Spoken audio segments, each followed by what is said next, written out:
ഇന്നത്തെ കുട്ടികൾ അവർ ശരിക്കും പുസ്തകങ്ങളിൽ തലകുത്തി മറിയുകയാണല്ലേ. എനിക്ക് ചിലപ്പോൾ തോന്നും, ഈ വിജയത്തിലേക്കുള്ള ഓട്ടപ്പാച്ചിലിനിടയിൽ അവര് ജീവിക്കാൻ പഠിക്കുന്നുണ്ടോ, അതോ അതിജീവിക്കാൻ മാത്രമാണോ പരിശീലിക്കുന്നത്?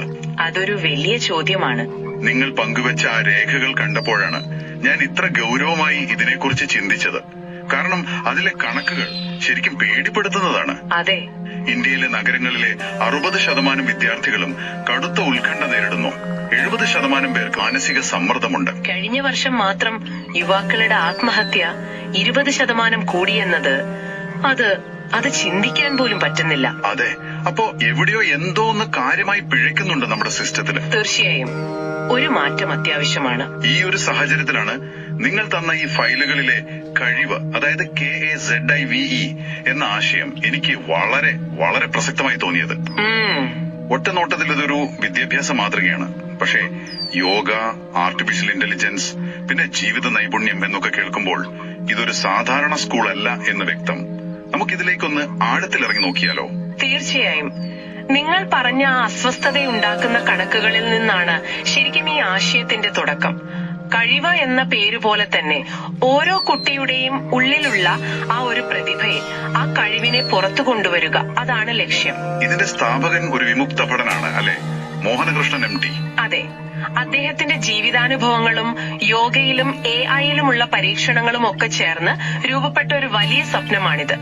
ഇത് കുറച്ച് ക്ലാസുകളിലോ ഒരു സ്കൂളിലോ ഒതുങ്ങുന്ന ഒന്നല്ല. ജനനം മുതൽ മരണം വരെ നീളുന്ന ഒരു പഠനം.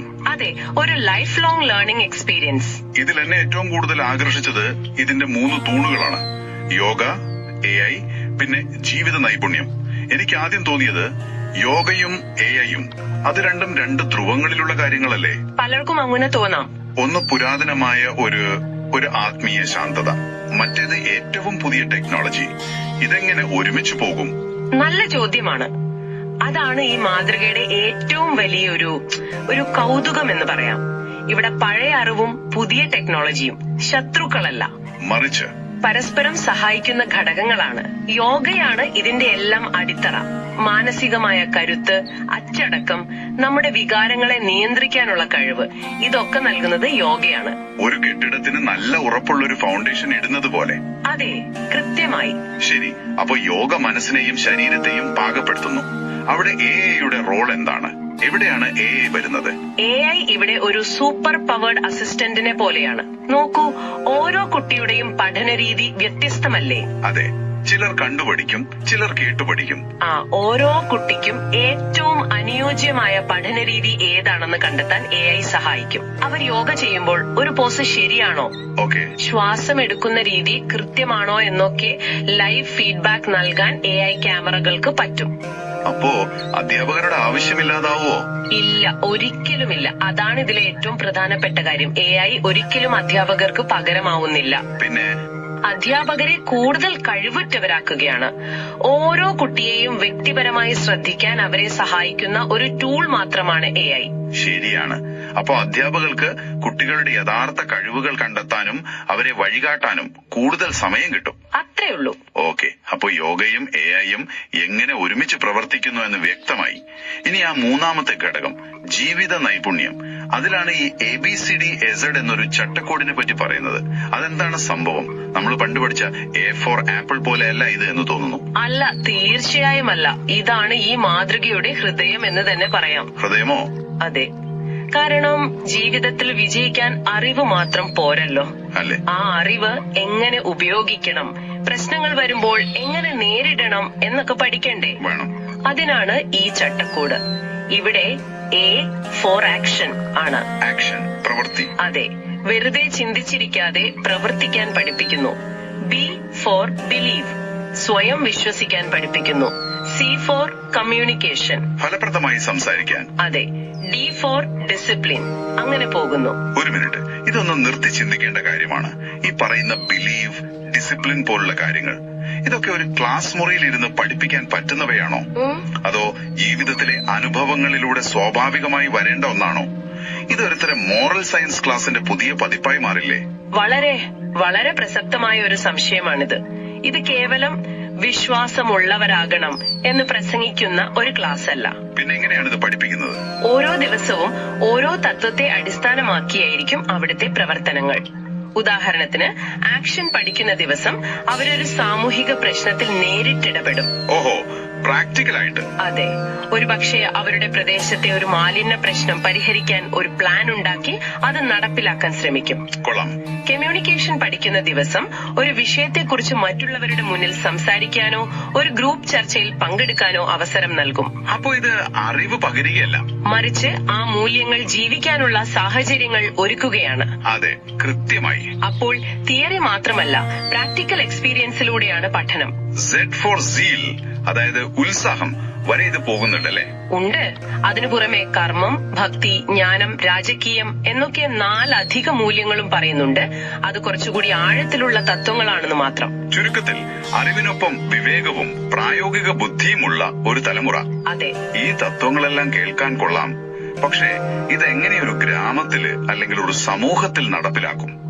ആശയങ്ങൾ എത്ര നല്ലതാണെങ്കിലും അത് പ്രായോഗിക തലത്തിൽ എങ്ങനെ പ്രവർത്തിക്കും എന്നറിയുന്നതിലാണല്ലോ കാര്യം. അതിന് വളരെ വ്യക്തമായ ഒരു പ്രവർത്തന രീതി ഈ രേഖകളിൽ വിവരിക്കുന്നുണ്ട്. സർവേ, സ്കിൽ, സെർവ് എന്നൊരു സൈക്കിൾ. സർവേ, സ്കിൽ, സെർവ്, ഒരു 3 സ്റ്റെപ്പ് പ്രോസസ്. അതെ, വളരെ ലളിതമായ ഒരു രീതി. അപ്പോ ഈ ആശയത്തെ പ്രായോഗികമാക്കുന്നത് ഈ സൈക്കിളിലൂടെയാണ്. അതിലെ ആദ്യത്തെ പടിയായ സർവേയിൽ എന്താണ് യഥാർത്ഥത്തിൽ നടക്കുന്നത്? ആദ്യഘട്ടത്തിൽ AI ടൂളുകൾ ഉപയോഗിച്ച് ഒരു പ്രത്യേക പ്രദേശത്തെക്കുറിച്ച് ആഴത്തിൽ പഠിക്കുന്നു. അവിടുത്തെ പ്രധാന പ്രശ്നങ്ങൾ എന്തൊക്കെയാണ്, ജനങ്ങളുടെ ആവശ്യങ്ങൾ എന്തൊക്കെയാണ്, അവിടെയുള്ള പ്രകൃതി വിഭവങ്ങൾ എന്തൊക്കെ, അവിടെയുള്ള ആളുകൾക്ക് എന്തൊക്കെ കഴിവുകളുണ്ട്, ഇങ്ങനെ എല്ലാ വിവരങ്ങളും ശേഖരിക്കും. അപ്പോ ആ സമൂഹത്തിന്റെ ഒരു എക്സ്റേ എടുക്കുന്നത് പോലെ. അതെ, അത് തന്നെ. ഓക്കെ, അപ്പോൾ പ്രശ്നം എവിടെയാണെന്നും അവസരം എവിടെയാണെന്നും ആദ്യം തിരിച്ചറിയുന്നു. എന്നിട്ട് നേരെ രണ്ടാമത്തെ ഘട്ടമായ സ്കിൽ എന്നതിലേക്ക്. അതെ, സർവേയിൽ നിന്ന് കിട്ടിയ വിവരങ്ങൾ വെച്ച് ആ സമൂഹത്തിന് ഏറ്റവും അത്യാവശ്യമുള്ള നൈപുണ്യങ്ങൾ എന്തൊക്കെയാണെന്ന് കണ്ടെത്തുന്നു. ഒരു ഉദാഹരണം പറയാമോ? പറയാം. സർവേയിൽ ഒരു പ്രദേശത്ത് ജലദൗർലഭ്യം ഒരു വലിയ പ്രശ്നമാണെന്ന് കരുതുക. ശരി. അപ്പോ ജലസംരക്ഷണ മാർഗങ്ങൾ, കിണർ റീചാർജിംഗ്, മഴവെള്ള സംഭരണം, ഇതിലൊക്കെ പരിശീലനം നൽകും. ആ പരിശീലനമാകട്ടെ നമ്മൾ നേരത്തെ പറഞ്ഞ ABCDZ ചട്ടക്കൂടിനെ അടിസ്ഥാനമാക്കിയായിരിക്കും. അപ്പോ അവർക്ക് ടെക്നിക്കൽ സ്കിൽ മാത്രമല്ല കിട്ടുന്നത്.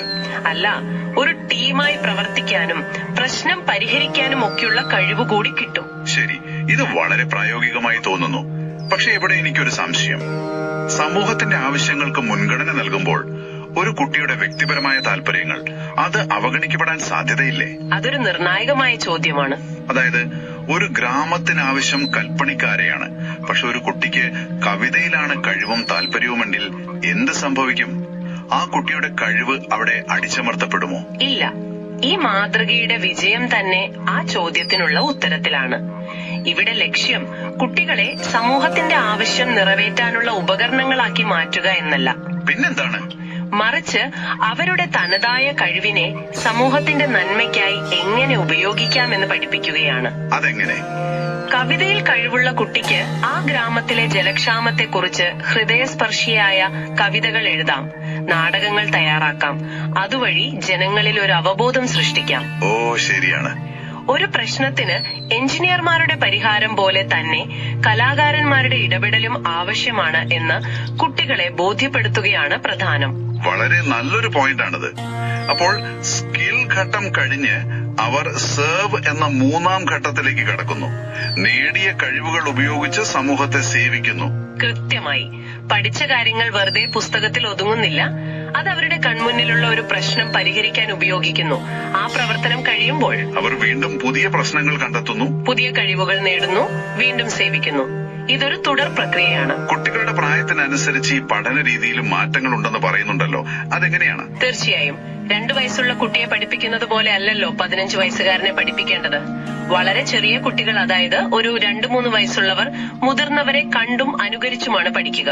ശരിയാണ്. 4 മുതൽ 6 വയസ്സുവരെ അവർ സമൂഹത്തിലെ നിയമങ്ങൾ, കടമകൾ, സുരക്ഷാ കാര്യങ്ങൾ അതൊക്കെ കളികളിലൂടെയും കഥകളിലൂടെയും മനസ്സിലാക്കുന്നു. 7 വയസ്സൊക്കെ ആകുമ്പോഴേക്കും അവർക്ക് സ്വന്തം താല്പര്യങ്ങൾ തിരിച്ചറിയാൻ തുടങ്ങും. അതെ, ആ സമയത്ത് അതിനുള്ള പ്രോത്സാഹനം നൽകുന്നു.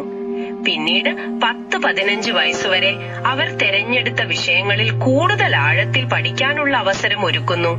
അങ്ങനെ 15 വയസ്സാകുമ്പോഴേക്കും അവർ സ്വന്തം കാലിൽ നിൽക്കാൻ പ്രാപ്തിയുള്ള സമൂഹത്തിന് ഉപകാരപ്പെടുന്ന പൗരന്മാരെ മാറുന്നു.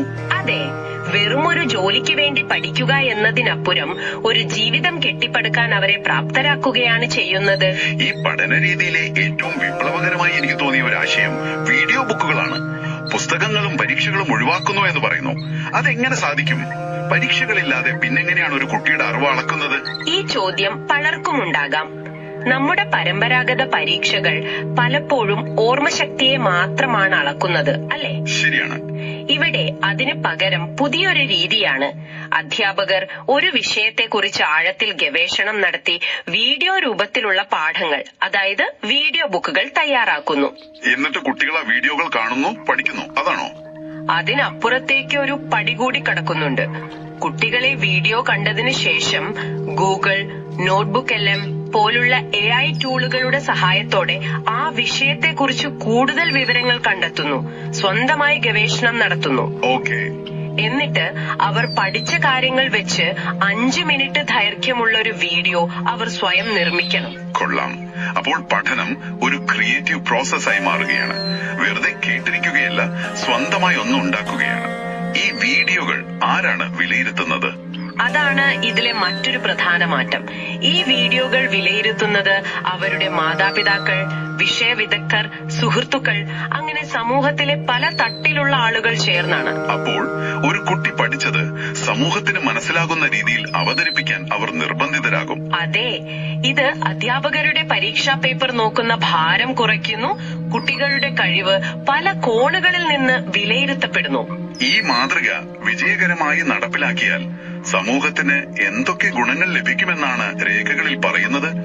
ഇതിന്റെ സാധ്യതകൾ വളരെ വലുതാണെന്ന് തോന്നുന്നു. ഒരുപാടുണ്ട്.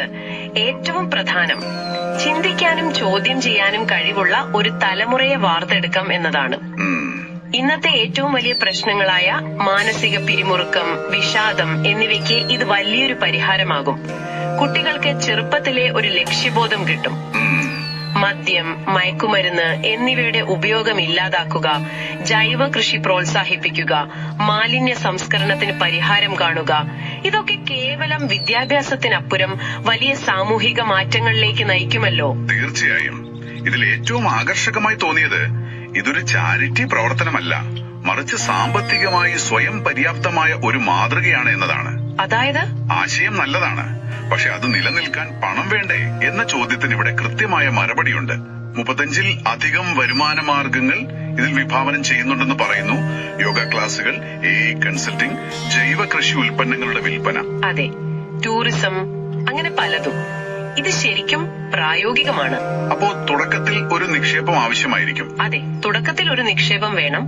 പക്ഷേ ഒരു 3 വർഷത്തിനുള്ളിൽ സ്വന്തം വരുമാനത്തിൽ പ്രവർത്തിക്കാൻ കഴിയുന്ന ഒരു മാതൃകയാണിത്. പഠന കേന്ദ്രത്തിൽ ഉൽപ്പാദിപ്പിക്കുന്ന പച്ചക്കറികൾ വിൽക്കുന്നതിലൂടെ, പുറത്തുനിന്നുള്ളവർക്ക് യോഗ, മെഡിറ്റേഷൻ റിട്രീറ്റുകൾ നടത്തുന്നതിലൂടെ, AI സൊല്യൂഷനുകൾ മറ്റ് സ്ഥാപനങ്ങൾക്ക് നൽകുന്നതിലൂടെ, അങ്ങനെ പല വഴികളിലൂടെ വരുമാനം കണ്ടെത്താനാണ് പദ്ധതി. അപ്പോൾ ഇത്രയധികം സാധ്യതകളുള്ള, ഇത്രയും ആഴത്തിൽ ചിന്തിച്ച് തയ്യാറാക്കിയ ഒരു പദ്ധതി, ഇത് മുന്നോട്ട് കൊണ്ടുപോകുന്നതിലെ പ്രധാന വെല്ലുവിളി എന്താണ്? സ്ഥാപകന്റെ ഒരു അഭ്യർത്ഥന കൂടി നിങ്ങൾ തന്ന രേഖകളിലുണ്ടല്ലോ. സ്ഥാപകൻ ഈ ആശയം പലരുമായും പങ്കുവെച്ചെങ്കിലും പ്രതീക്ഷിച്ച പിന്തുണ ലഭിച്ചില്ല എന്ന് രേഖകളിൽ പറയുന്നു. അപ്പൊ ഇതൊരു വ്യക്തിക്ക് ഒറ്റയ്ക്ക് ചെയ്യാൻ കഴിയുന്നതിലും വലിയൊരു സ്വപ്നമാണ്. തീർച്ചയായും. ഇത് യാഥാർത്ഥ്യമാക്കാൻ ഒരു കൂട്ടായ പരിശ്രമം കൂടിയേ തീരൂ. അപ്പോ നിലവിൽ ഈ ആശയം ഒരു കടലാസിൽ ഒതുങ്ങിയിരിക്കുകയാണ്. ആരുടെയൊക്കെ സഹായമാണ് അദ്ദേഹം പ്രധാനമായും പ്രതീക്ഷിക്കുന്നത്? എല്ലാവരുടെയും സഹായം ആവശ്യമുണ്ട്. വിദ്യാഭ്യാസ വിദഗ്ധർക്ക് ഈ പാഠ്യപദ്ധതി കൂടുതൽ മെച്ചപ്പെടുത്താൻ സഹായിക്കാം. ടെക്നിക്കൽ ആളുകൾക്ക് AI പ്ലാറ്റ്ഫോം നിർമ്മിക്കുന്നതിൽ പങ്കാളികളാകാം. അതെ, സർക്കാരുകൾക്കും നയരൂപകർത്താക്കൾക്കും ഇത് നടപ്പിലാക്കാനുള്ള സാഹചര്യങ്ങൾ ഒരുക്കാം. രക്ഷിതാക്കൾ, അധ്യാപകർ, സന്നദ്ധ പ്രവർത്തകർ, അങ്ങനെ സമൂഹത്തിലെ എല്ലാവർക്കും ഇതിൽ ഒരു പങ്കു വഹിക്കാനുണ്ട്. കേരളത്തിലെ ഒരു ഗ്രാമത്തിൽ ഒരു മാതൃകയായി തുടങ്ങി ലോകം മുഴുവൻ വ്യാപിപ്പിക്കാൻ കഴിയുന്ന ഒന്നായാണ് അദ്ദേഹം ഇതിനെ കാണുന്നത്. അതെ, അതാണ് സ്വപ്നം. അപ്പോൾ നമ്മൾ ഇന്ന് ചർച്ച ചെയ്ത ഈ കഴിവ് എന്ന ആശയം മാറുന്ന ലോകത്തിനനുസരിച്ച് വിദ്യാഭ്യാസവും മാറണം എന്നൊരു വലിയ ഓർമ്മപ്പെടുത്തലാണ്. ശരിയാണ്. മനസ്സ്, ശരീരം, വികാരങ്ങൾ, ഊർജം, സമയം ഇവയെല്ലാം ഒരുമിപ്പിച്ച് സമചിത്തതയും സർഗാത്മകതയുമുള്ള ഒരു തലമുറയെ വളർത്തുക എന്ന വലിയൊരു ലക്ഷ്യമാണ് ഇതിന് പിന്നിൽ. ഒരു കുട്ടിയുടെ കഴിവ് തിരിച്ചറിഞ്ഞ് അതിനെ പരിപോഷിപ്പിച്ച് സമൂഹത്തിനായി സമർപ്പിക്കുന്നതാണ് യഥാർത്ഥ വിദ്യാഭ്യാസം എന്ന സ്ഥാപകന്റെ വാക്കുകൾ തന്നെയാണ് ഇതിന്റെ കാതൽ. ഇത് മറ്റൊരാളുമായി മത്സരിക്കാനല്ല, അല്ല, സഹകരിച്ച് ഒരുമിച്ച് വളരാൻ പഠിപ്പിക്കുന്ന ഒരു രീതിയാണ്. സമൂഹത്തിന്റെ ആവശ്യങ്ങൾ മനസ്സിലാക്കി അതിനനുസരിച്ച് കഴിവുകൾ വികസിപ്പിച്ച് തിരികെ സമൂഹത്തിന് സേവനം ചെയ്യുക. വളരെ മനോഹരമായ ഒരു ആശയമാണത്. ഈ ചർച്ച കേൾക്കുന്ന നിങ്ങൾക്ക് ഒരു നിമിഷം ചിന്തിക്കാം. നിങ്ങളുടെ സ്കൂൾ വിദ്യാഭ്യാസം ഓർത്തെടുക്കാനുള്ള പരീക്ഷകൾക്ക് പകരം ജീവിതം പഠിപ്പിക്കുന്ന ഒന്നായിരുന്നെങ്കിൽ ഏതൊരു കഴിവാണ്, ഏതൊരു സ്കില്ലാണ് നിങ്ങൾ ആദ്യം പഠിക്കാൻ ആഗ്രഹിക്കുക? ഈ ചിന്തയോടുകൂടി ഇന്നത്തെ ഈ വിശകലനം നമുക്ക് അവസാനിപ്പിക്കാം.